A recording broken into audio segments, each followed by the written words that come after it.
Se descobríssemos que Mina já era uma vampira, então não deveríamos deixá-la ir sozinha para aquela terra terrível e desconhecida. Suponho que era assim que acontecia na antiguidade.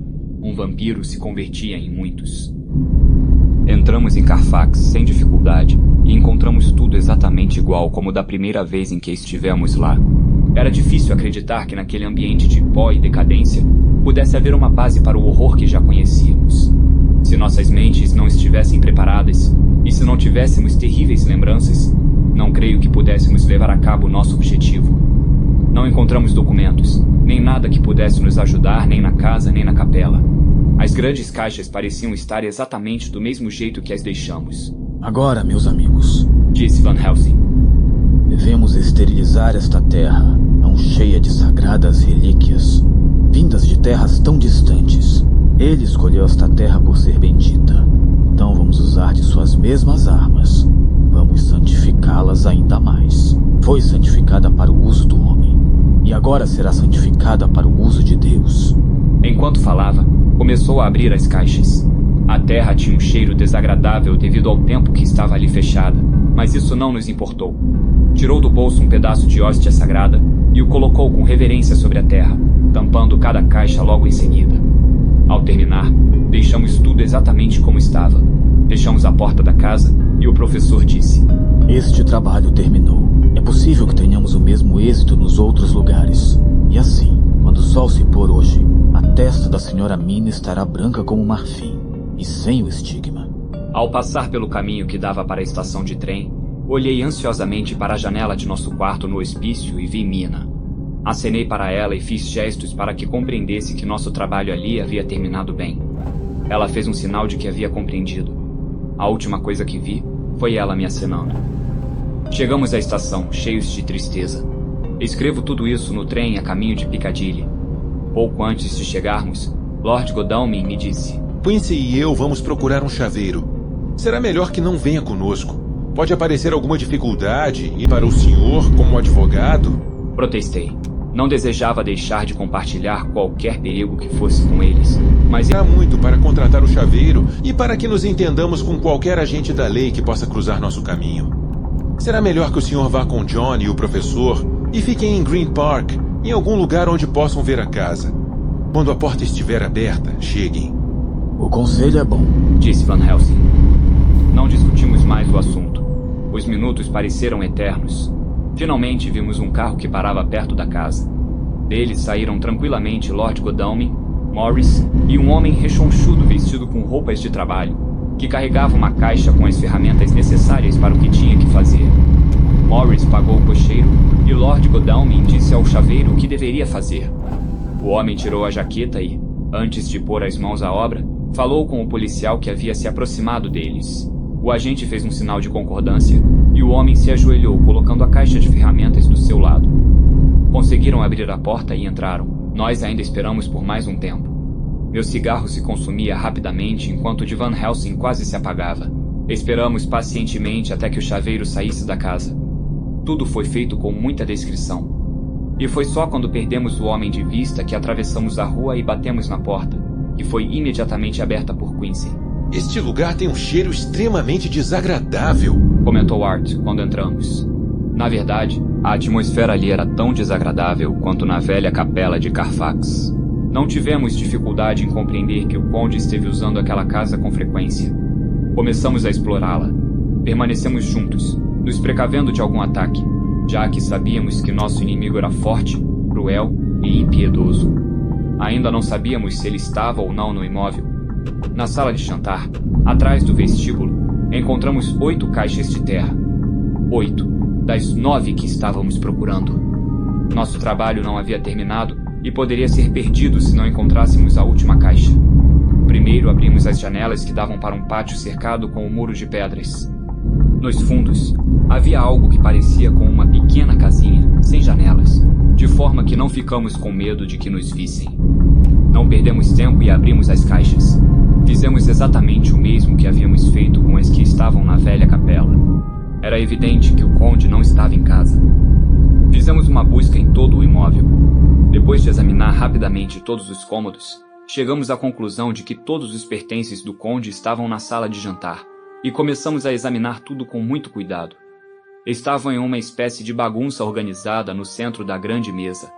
Havia títulos de propriedade da casa em Piccadilly, escrituras das casas de Mile End e Bermondsey, papel para escrever, envelopes, penas e tinta. Tudo estava envolto em papel fino para ser preservado do pó. Havia também uma escova para roupa, uma escova de cabelo, um pente e uma bacia, que continha água suja, avermelhada, como se tivesse sangue. E por último, um chaveiro com chaves de todos os tamanhos e formas, provavelmente das outras casas. Quando estávamos examinando aquele último achado, Quincy Morris e Lord Godalming tomaram nota de todos os endereços dos imóveis, pegaram as chaves e saíram para destruir as caixas que estavam naqueles lugares. O resto de nós ficamos com toda a paciência possível, esperando a volta deles, ou a chegada do conde.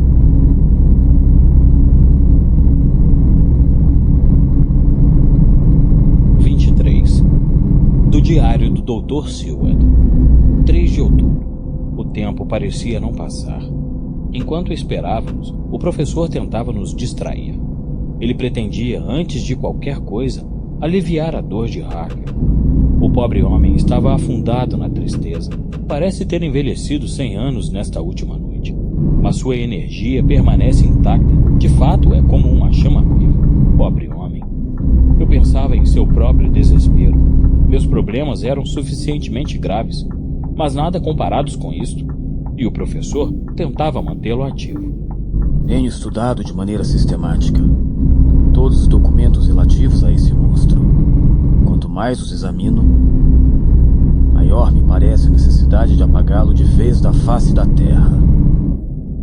Em todos esses documentos há sinais de seu progresso, não só de seu poder, mas também de seu conhecimento sobre ele. Soube pelas investigações de meu amigo Arminius, em Budapeste. Ele era, em vida, um homem extraordinário. Soldado, estadista e alquimista, cujos conhecimentos se encontravam entre os mais desenvolvidos de sua época. Possuía uma mente poderosa, conhecimentos incomparáveis e um coração que não conhecia o temor nem o arrependimento. Nele, os poderes mentais sobreviveram à morte física, ainda que sua memória não represente toda a sua existência. A respeito de algumas faculdades mentais, ainda como uma criança, mas está crescendo. Certas coisas que eram infantis no começo, agora já não são. Está experimentando e o está fazendo muito bem. Se não tivéssemos cruzado seu caminho, ele seria o responsável por estabelecer uma nova ordem mundial, construindo através dos caminhos da morte e não dos da vida. Harker perguntou como ele conseguia desenvolver suas habilidades, e o professor disse: Desde sua chegada, tem ensaiado seus poderes sem cessar, lentamente e de forma segura. Seu grande cérebro infantil está trabalhando. Deseja triunfar, e um homem que tem vários séculos de existência pode se dar ao luxo de esperar o momento certo para agir. Não o compreendo. Seja mais explícito, por favor. É possível que o sofrimento e as preocupações estejam obscurecendo meu entendimento. Muito bem, meu amigo. Vou ser mais explícito. O senhor não percebeu como ultimamente esse monstro vem adquirindo conhecimentos de maneira experimental? Usou o paciente zoófago para conseguir entrar na casa do amigo John. O vampiro só pode entrar em qualquer lugar se um de seus moradores assim o permitir. Não vimos que no começo todas essas caixas pesadas de terra foram movidas por terceiros? Mas logo percebeu que poderia fazer aquilo sozinho? E assim, quando seu cérebro infantil entendeu isso, passou a esconder as caixas em lugares que apenas ele conhece. É possível que tenha pensado em enterrar as caixas profundamente no chão, de tal forma que as usasse somente à noite, ou nos momentos em que pudesse mudar de forma. Ninguém poderia saber onde eram seus esconderijos.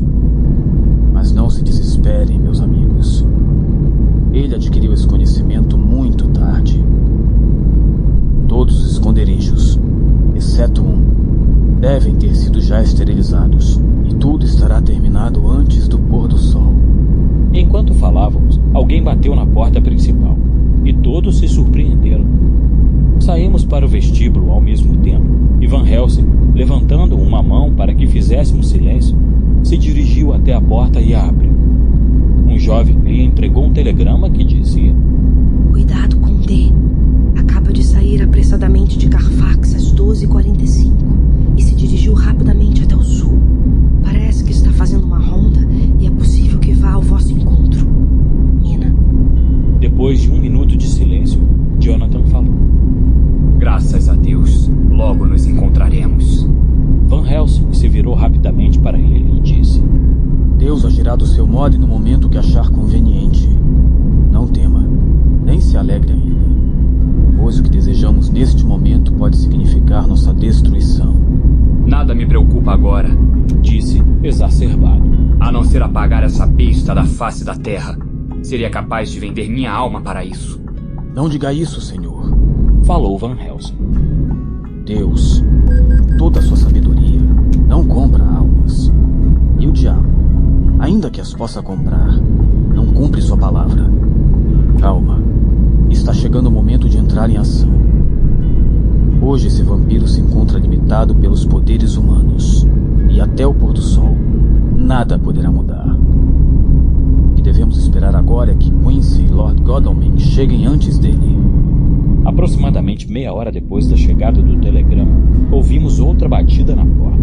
Todos nos armamos e nos preparamos, mas nossos corações se encheram de alegria quando vimos que eram nossos 2 amigos que chegavam. Já está feito. Encontramos as 2 casas. Encontramos 6 caixas em cada uma e destruímos todas, disse Quincy. As destruíram? Perguntou o professor. As destruímos para ele, disse Godal. Ficamos em silêncio um instante, que foi quebrado por Quincy. Se ele não chegar até as 5, teremos que ir. Não podemos deixar a Sra. Harker sozinha depois do pôr do sol. Não demorará muito em chegar agora, disse Van Helsing, consultando o seu caderno de anotações. O telegrama da Sra. Harker dizia que havia saído de Carfax até o sul, o que significa que teria que cruzar o rio, e somente poderia fazê-lo com a maré baixa, ou seja, pouco antes da 1. O fato de ter ido para o sul tem certo significado para nós. Ele foi de Carfax para o lugar onde ele menos suspeita poder encontrar algum obstáculo. O fato de não ter chegado aqui ainda significa que foi primeiro a Mile End. Mas agora acreditem, amigos, não teremos que esperar muito tempo. Temos que estar preparados com um plano de ataque para não perdermos nenhuma oportunidade. Preparem as armas. Mantenham-se alertas. Em todas as nossas aventuras pelo mundo, Quincy Morris era quem criava os planos de ação. Art e eu nos acostumamos a lhe obedecer de maneira implícita. Agora, o velho costume parecia voltar de maneira instintiva. Dando uma olhada rápida no quarto, estabeleceu imediatamente o que faríamos. E sem pronunciar uma palavra, apenas gesticulando, nos colocou em nossos postos. Van Helsing, Harker e eu ficaríamos atrás da porta. Godalming e Quincy ficariam escondidos perto das janelas. Esperamos impacientemente. De repente, passos lentos e pesados atravessaram o vestíbulo. O conde estava preparado para uma surpresa, ou ao menos a temia. Com um enorme salto, penetrou no quarto passando por nós antes que pudéssemos fazer qualquer coisa para impedi-lo. Havia algo tão felino no movimento, tão inumano, que nos despertou do choque que sua chegada havia sido. O primeiro a entrar em ação foi Harker, que com um rápido movimento se colocou diante da porta que dava para o cômodo da frente da casa. Quando o conde nos viu, uma espécie de careta zombeteira apareceu em seu rosto, mostrando seus grandes e pontudos caninos. Mas seu sorriso se desvaneceu rapidamente, sendo substituído por uma expressão de profundo desprezo. Avançamos contra ele. Não tínhamos um plano de ataque eficaz e não estava convencido de que nossas armas nos protegeriam. Evidentemente, Harker estava disposto a tentar, pois preparou a sua faca Kukri e fez um corte profundo no conde. mas o monstro foi rápido. Se não fosse, a faca o teria atingido no coração. A expressão no rosto do conde era tão diabólica que por um momento temi por Harker. Ele estava disposto a dar outra facada em Drácula. Eu instintivamente avancei, com um impulso protetor, mantendo o crucifixo e a hóstia sagrada na mão esquerda. Senti que um grande poder corria por meu braço e não me surpreendi ao ver que o monstro recuava diante daquilo. Todos fizeram o mesmo que eu, e seria impossível descrever a expressão de ódio, ira e raiva infernais que apareceu no rosto do conde. Sua pele passou a verde amarelada, em contraste com seus olhos vermelhos e ardentes. A cicatriz que tinha na testa parecia uma ferida aberta e palpitante. Antes de Harker conseguir deferir outro golpe, ele passou por baixo de seu braço, apanhou um pouco de dinheiro que havia caído de seu bolso durante a investida e se jogou contra uma das janelas. Em meio ao barulho dos cristais quebrados, pude ouvir o ruído que faziam vários soberanos ao caírem no asfalto. Corremos para a janela e ainda o vimos se levantar. Cruzou o pátio e foi na direção dos estábulos. Uma vez ali, nos olhou e disse: "Os senhores acreditam mesmo que podem me confundir. Agora todos irão sentir a minha ira. Acreditam ter me deixado sem lugar para repousar, mas tenho outros refúgios. Minha vingança começa agora. Ando pela terra por séculos e o tempo me favorece. Todas as mulheres que amam são minhas, e por meio delas, os senhores e tantos outros me pertencerão também. Serão minhas criaturas para fazer o que eu ordene."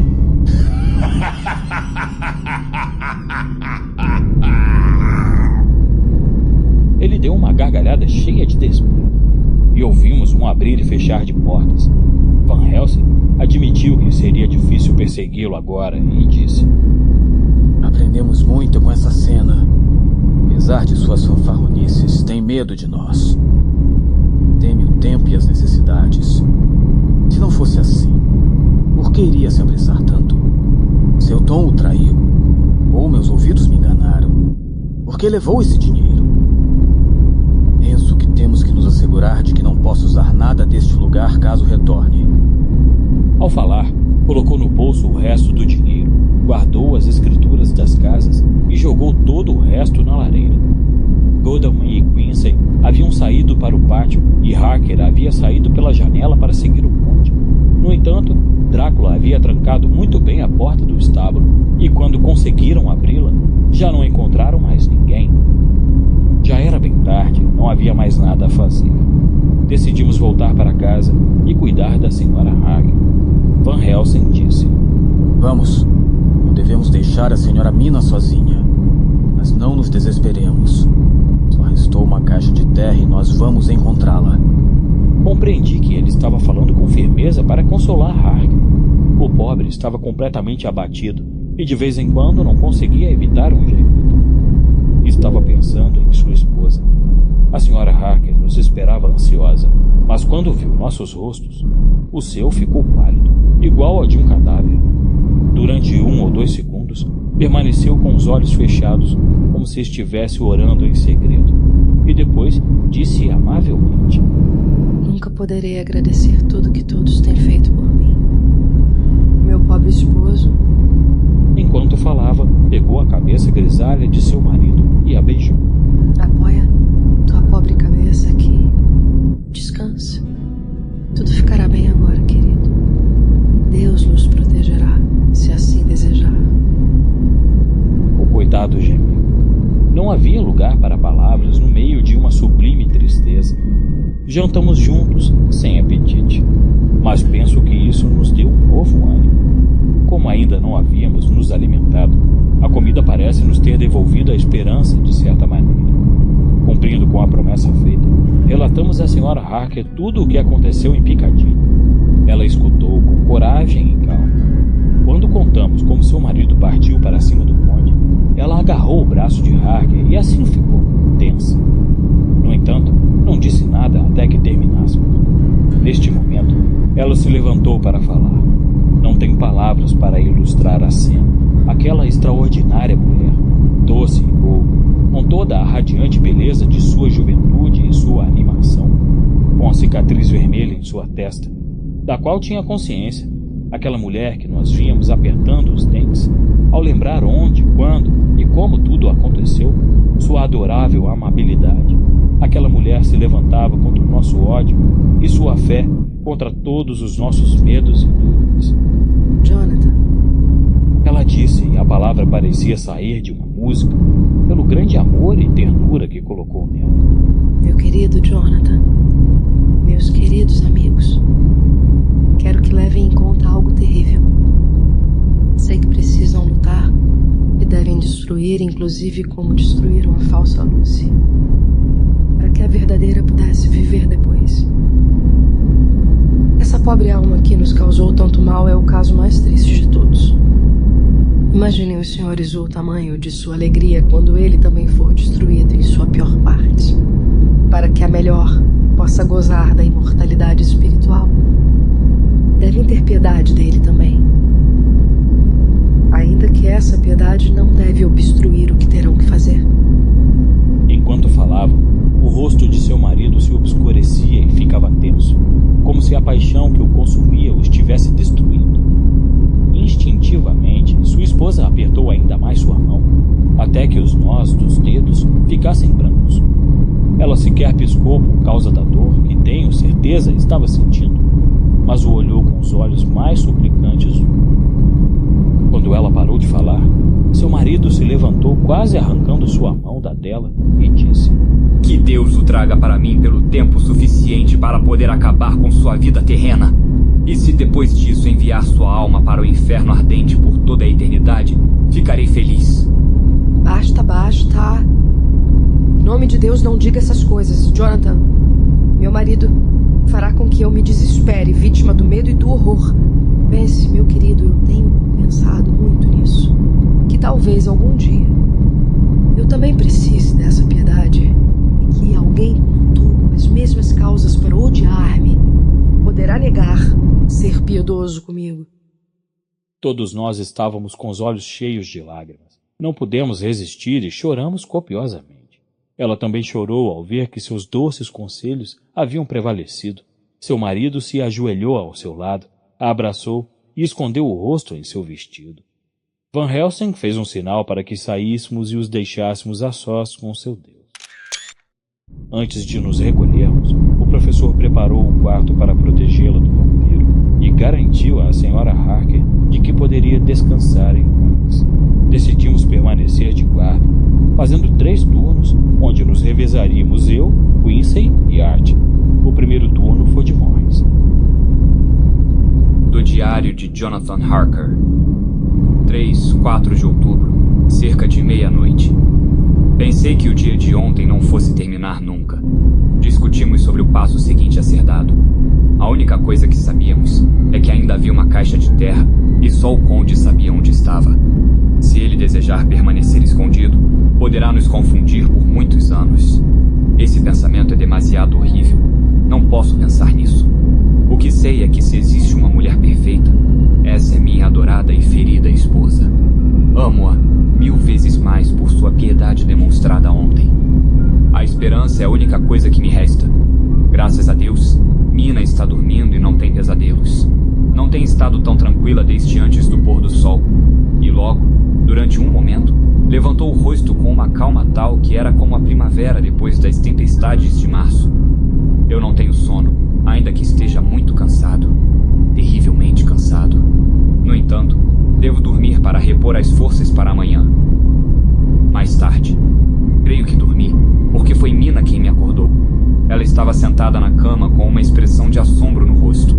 Ela havia posto a mão na boca e me sussurrava ao ouvido: Alguém no corredor. Levantei-me cautelosamente e, cruzando o quarto, abri a porta sem fazer ruído. Deitado em um colchão estava Morris, completamente acordado. Levantou uma mão para pedir silêncio e sussurrou: Silêncio. Volte para a cama. Não está acontecendo nada. Um de nós vai permanecer aqui por toda a noite. Não queremos correr nenhum risco. Seus gestos não davam margens a dúvidas. Então voltei a deitar e disse a Mina para não se preocupar. Ela suspirou e a sombra de um sorriso apareceu em seu rosto pálido. suavemente. Dou graças a Deus por todos os homens bons. Escrevo agora porque o sono não vem, mas vou tentar dormir. 4 de outubro, pela manhã. Mina acordou outra vez no meio da noite, mas dormimos bem. Ela me disse para ir chamar o professor, já que queria falar com ele. Ao perguntar o porquê, ela disse que teve uma ideia e que Van Helsing deveria hipnotizá-la imediatamente. 2 ou 3 minutos depois, o professor entrava no quarto em seus pijamas. O Sr. Morris e Art estavam na porta respondendo perguntas do Dr. Seward. Quando o professor viu Mina, um sorriso, um verdadeiro sorriso iluminou seu rosto. Minha querida senhora, que mudança. Olha, amigo Jonathan, recuperamos nossa amada Mina Harker. Então se virou para ela e perguntou-lhe o que poderia fazer por ela. Quero que o senhor me hipnotize e o faça antes do amanhecer, porque assim poderei falar com liberdade. Vamos, não nos resta muito tempo. Assim foi feito. Mina abriu os olhos, mas não parecia a mesma mulher. Havia neles uma expressão de vazio, como se seu olhar estivesse perdido na distância. E sua voz tinha uma tristeza infinita. Tudo isso era algo novo para mim. O silêncio foi interrompido pelo professor falando em um tom de voz muito baixo para não interromper o curso dos pensamentos de minha esposa. Onde a senhora está? Não sei.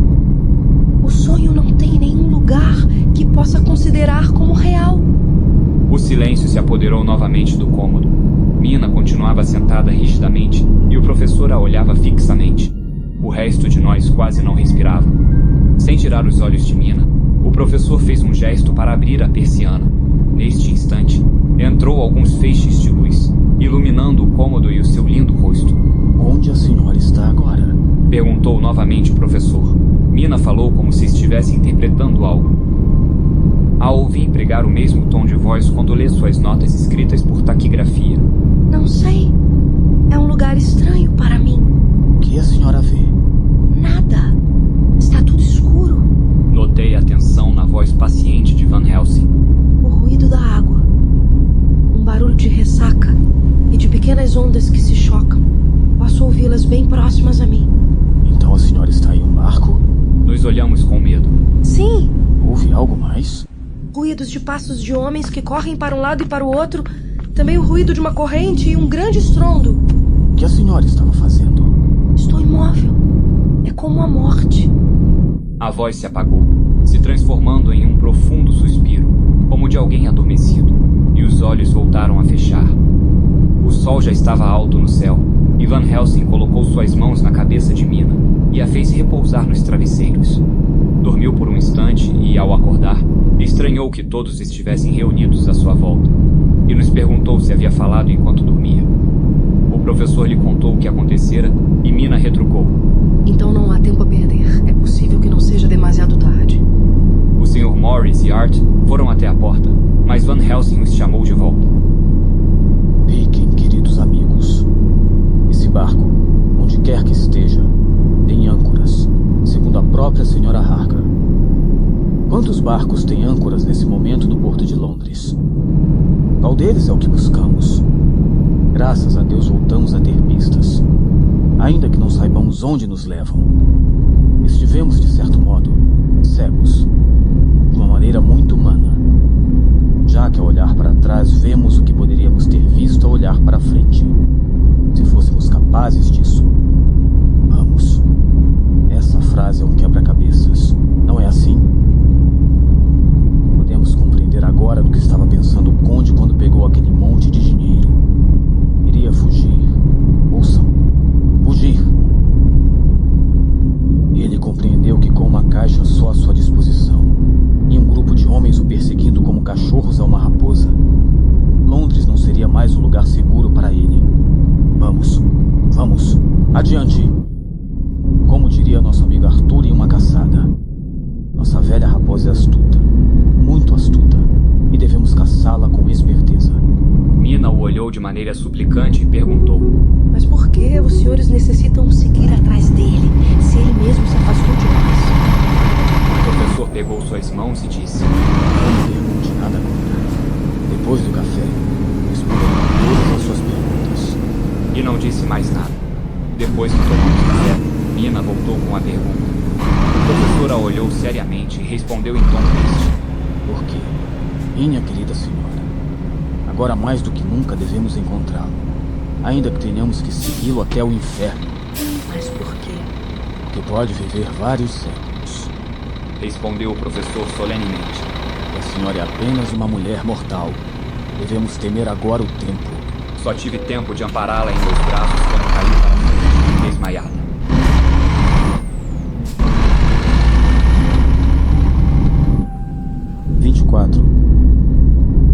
Isto é para Jonathan Harker. O senhor deve ficar com sua querida esposa. Nós vamos nos ocupar da investigação, se podemos chamar assim, já que é mais como uma confirmação. Mas o senhor deve ficar e cuidar dela, que é o mais sagrado para todos nós. De qualquer forma, o monstro não poderá aparecer hoje. Deixe-me colocá-la a par do que nós 4 já sabemos. Nosso inimigo se foi. Voltou para seu castelo na Transilvânia. Tenho certeza disso. De certa forma, já havia se preparado para isto. E sua última caixa já havia sido embarcada. Por isso pegou o dinheiro e se apressou tanto, para evitar que o pegássemos antes do pôr do sol. Era sua única esperança. A menos que pudesse esconder na tumba de nossa querida Lucy. E ele pensava que fosse ainda como ele. Estava sem tempo. Quando viu que esse plano falhara, decidiu dar um passo atrás. Ele é inteligente. Muito inteligente. Compreendeu que havia perdido aqui o jogo e voltou para casa. Encontrou um barco que iria para a mesma direção. Vamos descobrir que barco é esse. Assim que o soubermos, voltaremos para comunicar isto ao senhor. Então poderemos dar novas esperanças à senhora Mina. Essa criatura que agora perseguimos demorou centenas de anos para chegar a Londres. E, no entanto, quando juntamos conhecimento suficiente sobre seu comportamento e sua movimentação, o fizemos fugir em um só dia. Tem limitações. Nós somos fortes, cada um a seu modo. E somos ainda mais fortes quando estamos juntos. Anime-se, senhor. Esta batalha acaba de começar e no final a venceremos. Tenho tanta certeza disso como de que nas alturas está Deus vigiando seus filhos. Portanto, permaneça otimista e console sua esposa até que regressemos. Van Helsing. Do diário de Jonathan Harker, 4 de outubro. Quando li para Mina a mensagem que Van Helsing deixou no fonógrafo de Seward, ela se animou consideravelmente. A incerteza sobre o paradeiro do conde a afligia. Eu, agora que esse terrível perigo não se encontra em nosso país, quase não consigo acreditar que ele exista. Parece que tudo não passou de um grande e horroroso pesadelo. Mas ai de mim, como poderei esquecer? Entre as névoas de minha imaginação, meu pensamento se detém na cicatriz vermelha que minha adorada esposa tem na alva testa. Enquanto essa cicatriz permanecer, não será possível deixar de acreditar. Mina e eu temos que ficar quietos. Por isso resolvemos revisar todos os diários. De certo modo, o medo e a dor parecem ter diminuído. Do diário de Mina Harker, 5 de outubro, 5 da tarde. Reunião para escutar relatórios. Presentes: Professor Van Helsing, Lord Godalming, Dr. Seward, o Sr. Kinsey Morris, Jonathan Harker e Mina Harker. O Dr. Van Helsing descreveu os passos que haviam dado para descobrir sobre em qual barco Drácula fugiu. Sabíamos que desejava voltar para a Transilvânia. Tinha certeza de que o faria pelo Danúbio, ou por alguma rota do Mar Negro. Nossa investigação se deu nessas 2 direções. Procuramos por uma vela, já que a Sra. Harker descreveu um barco assim, enquanto estava em transe. Esse tipo de embarcação não é tão importante para estar na lista que aparece no Times. E, portanto, aceitamos a sugestão de Lord Godalming. Fomos ao Lloyd's, onde são registrados todos os barcos, por menores que sejam. Descobrimos que apenas um seguiu a rota do Mar Negro aproveitando as marés. É o Czarina Caterine. É nesse barco que está o conde. Fomos a Doolittle's Wharf, de onde o barco saiu, e nos deparamos com um homem em um escritório tão pequeno que ele parecia ser maior que o próprio lugar. Perguntamos a ele tudo sobre este barco e o rosto do homem ficou vermelho. A voz ficou ríspida. Quando Quincy tirou algo do bolso e entregou a ele, se transformou em uma pessoa melhor. Um humilde servo. Acompanhou-nos e fez algumas perguntas a vários homens brutos. Falaram de muito sangue e de outras coisas que não entendi, ainda que imaginasse o que queriam dizer. Disseram-nos, entre outras coisas, que ontem, mais ou menos às 5 da tarde, chegou um homem apreensivo, alto, magro e pálido, com dentes muito brancos e olhos ardentes. Estava vestido todo de preto, a não ser por um chapéu de palha que não combinava nada com ele. Distribuiu generosamente seu dinheiro enquanto perguntava se havia algum barco partindo na direção do Mar Negro e até onde iria.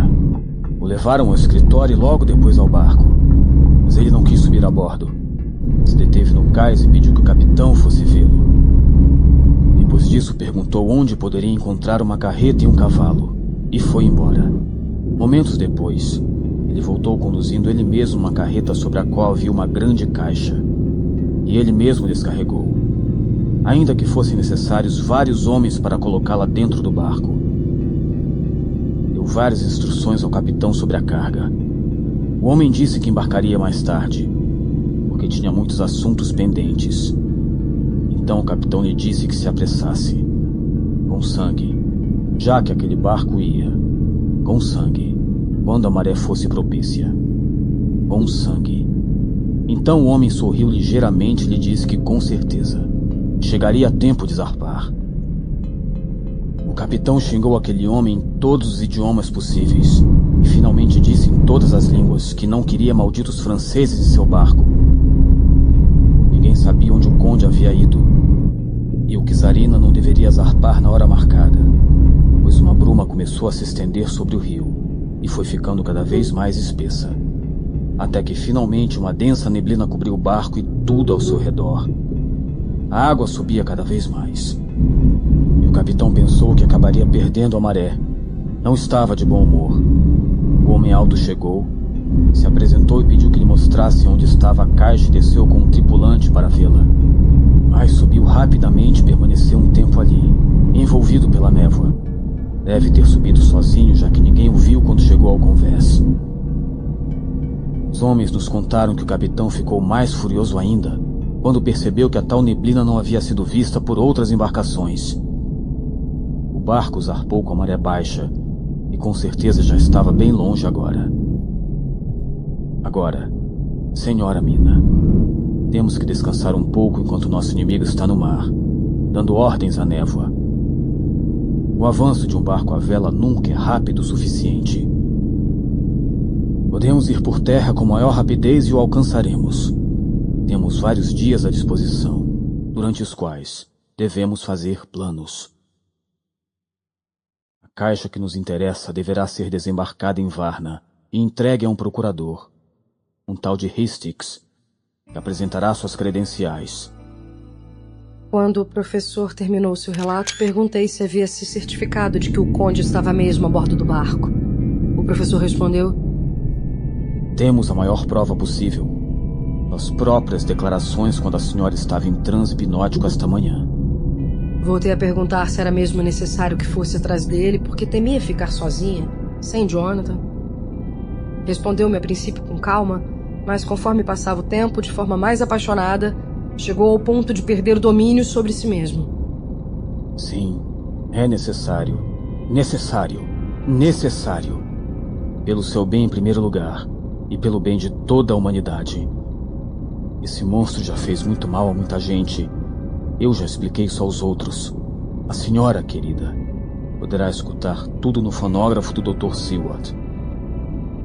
Expliquei que o fato de sair de sua terra árida em habitantes, para vir para este país, onde moram mais pessoas do que grãos de milho em uma plantação, foi um trabalho de séculos. Se algum outro morto-vivo tentasse fazer o mesmo que ele, necessitaria de todos os séculos do planeta, e ainda não seria o bastante.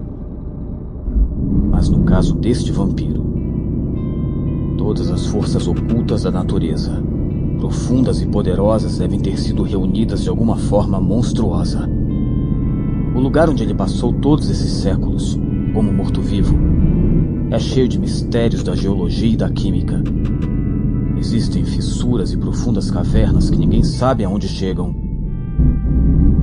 Existem vulcões que ainda expulsam águas com propriedades esquisitas e gases que matam ou dão vida. Inegavelmente há algo magnético ou elétrico em algumas dessas combinações de forças ocultas e trabalham de maneira estranha sobre a vida física. Em tempos duros de guerra, ele foi celebrado como um homem de melhor temperamento, de inteligência mais desperta e do melhor coração. Nele, algum princípio vital estranho encontrou sua máxima expressão. E enquanto seu corpo se fortalecia e lutava, sua mente também se desenvolvia. Tudo isso com a ajuda diabólica, com a qual com certeza conta. E agora, digo o que representa para nós. Ele a infectou. Perdoe-me por dizer isso, senhora, mas o faço para o seu bem. Contaminou-a de forma inteligente, ainda que nunca mais a toque. A senhora poderia viver da sua maneira doce, mas se transformaria em algo como ele quando a morte chegasse, como chega para todos. Isso não pode acontecer. Já redimimos uma alma e estamos dispostos, como os antigos cavaleiros das cruzadas, a redimir muitas mais. Fez uma pausa e então perguntei: mas ele aceitará a sua derrota? Já que foi expulso da Inglaterra, não evitará esse país como o tigre evita o povoado no qual foi caçado? Sua metáfora sobre o tigre é muito boa e vou usá-la. Seu devorador de homens, como chamam os habitantes da Índia aos tigres que provaram sangue humano, desentendem com todas as outras espécies e se aproximam dos homens até que tenham a oportunidade de atacá-los. O monstro que expulsamos de nosso povoado é um tigre, um devorador de homens, e nunca deixará de perseguir suas presas. Não. A natureza não é alguém que se retire e se mantenha afastado. Durante sua vida terrena, atravessou a fronteira turca e atacou seus inimigos em seu próprio território. Foi expulso, mas se conformou? Não. Voltou uma e outra vez. Observe sua constância e sua resistência. Em seu cérebro infantil, havia concebido desde muito tempo atrás ir para uma grande cidade. Que fez? Encontrou o lugar mais promissor do mundo. Então, de maneira deliberada, se preparou para a tarefa. Foi descobrindo com o tempo, pacientemente, quais eram seus poderes e sua força. Estudou outras línguas. Aprendeu a se comportar socialmente, em novos ambientes. Aprendeu sobre política, legislação, finanças, ciências, os costumes da nova terra e seus habitantes. O olhar sobre esse mundo não fez apenas aumentar seu apetite, mas aumentou seu desejo. Isso o ajudou a desenvolver seu cérebro. Fez tudo sozinho, absolutamente sozinho. Saindo de uma tumba em ruínas, localizada em uma terra esquecida. O que não poderá fazer quando o mundo do pensamento se abrir para ele? Ele, que pode rir da morte. Oh, se tal ser fosse originário de Deus, e não do diabo. Que força do bem poderia ser em um mundo como o nosso? Mas não é assim. Temos que livrar o mundo dele. Pelo bem da humanidade, pela honra e glória de Deus, devemos levar a cabo nosso objetivo em silêncio para sermos bem-sucedidos. Decidimos não fazer nada esta noite. Amanhã, na hora do café, devemos voltar a nos reunir. Sinto uma paz maravilhosa. É como se uma presença espectral tivesse sido retirada de mim.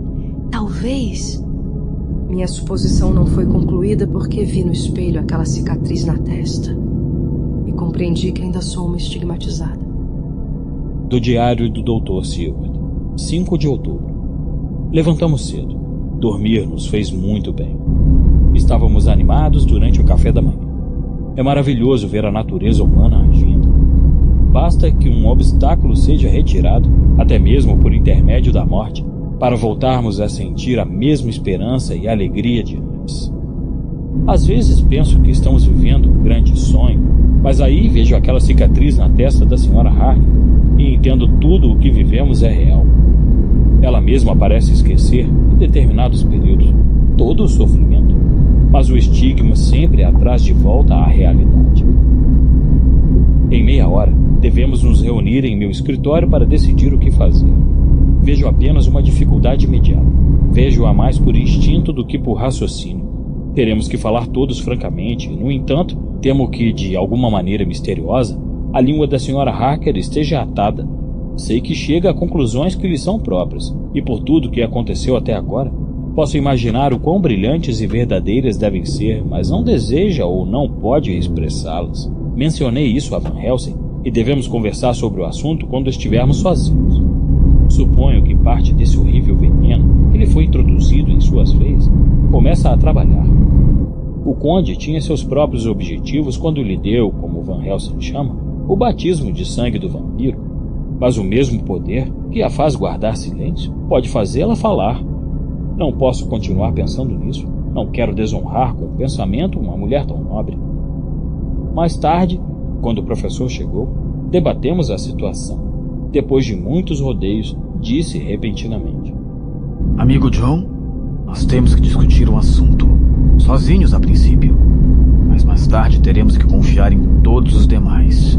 Fez uma pausa. A senhora Mina, nossa pobre senhora, está mudando. Um calafrio percorreu minha espinha dorsal ao perceber que minhas suposições estavam certas. Van Helsing continuou: Com a triste experiência da senhorita Lucy, devemos estar prevenidos desta vez, antes que a situação se complique ainda mais. Vejo características vampirescas aparecerem em seu rosto. São ainda muito leves, mas podem ser percebidas se observarmos com cuidado sua face. Seus dentes já estão mais pontudos, e às vezes, seus olhos ficam mais duros. Mas isso não é tudo.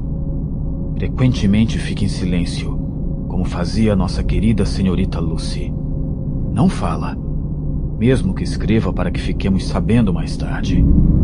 Meu temor é o seguinte: ela pode nos dizer onde estava o conde ao ser hipnotizada, por estar ligada a ele.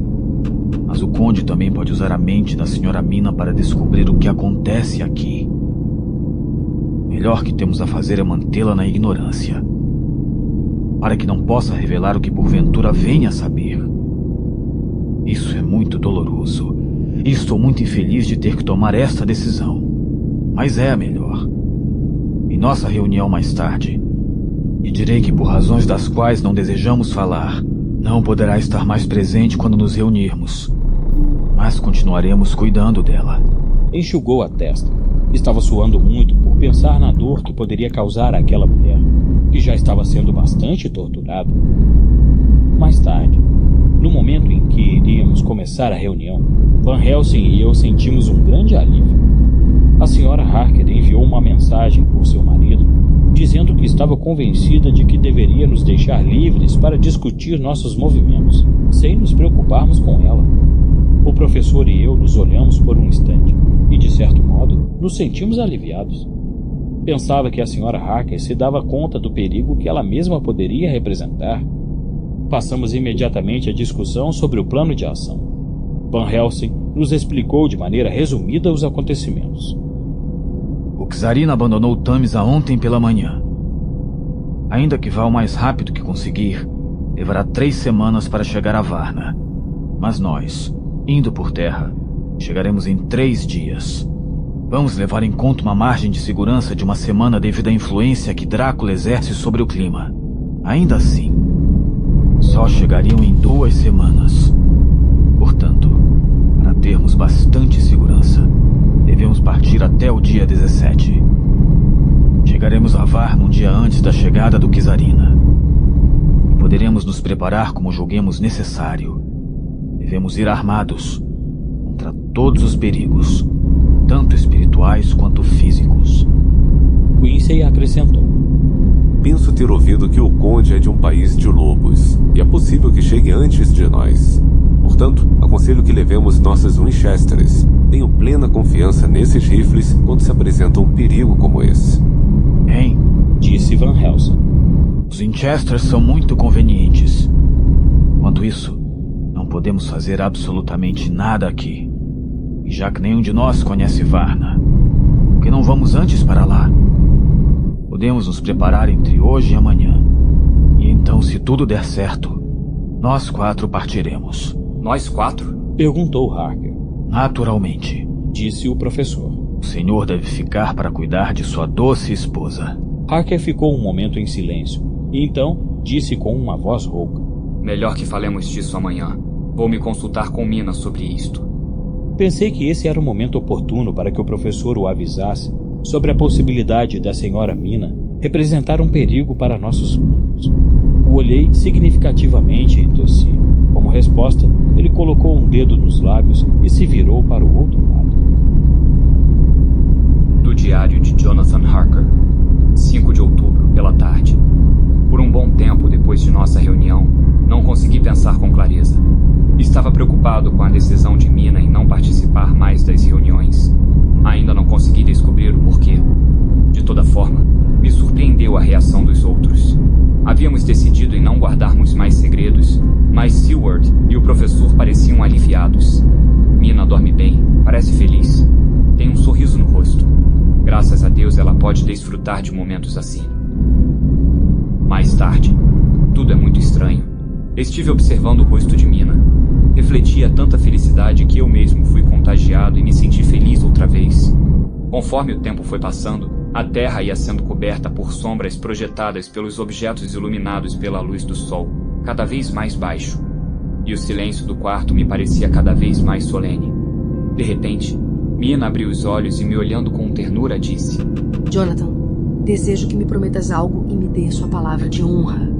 Será uma promessa feita a mim de forma sagrada, tendo Deus como testemunha, que nunca poderás quebrar, ainda que me ajoelhe diante de ti com lágrimas nos olhos.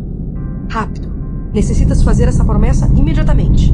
Mina, eu disse, não posso fazer nenhuma promessa imediatamente. É possível que nem tenha direito a fazê-la. Mas, querido, disse com tal intensidade espiritual que seus olhos refulgiam como se fossem estrelas polares. Sou eu quem deseja isso e não é por minha causa. Pergunte ao Dr. Van Helsing se eu não tenho razão. Prometo, disse. Indicações enquanto eu conservar esse estigma. Vi que estava falando sério e prometi. Neste momento, senti que uma porta se fechava entre nós. Mais tarde, meia-noite. Mina esteve alegre e animada pela tarde, o que fez com que todos se animassem também, como se fôssemos contagiados por sua alegria. Ela dorme. É maravilhoso como ainda conserva o dom do sono no meio de seu caos tão terrível. Dou graças a Deus por isto. Assim ela se esquece por alguns momentos de sua dor. Talvez seu exemplo me contagie agora como contagiou mais cedo e eu consiga dormir bem. Que sejam sonhos sem pesadelos. 6 de outubro, pela manhã. Outra surpresa. Mina acordou cedo, quase que na mesma hora que no dia anterior, e me pediu para ver o Dr. Van Helsing. Pensei que se tratava de outra oportunidade para a hipnose e fui chamá-lo.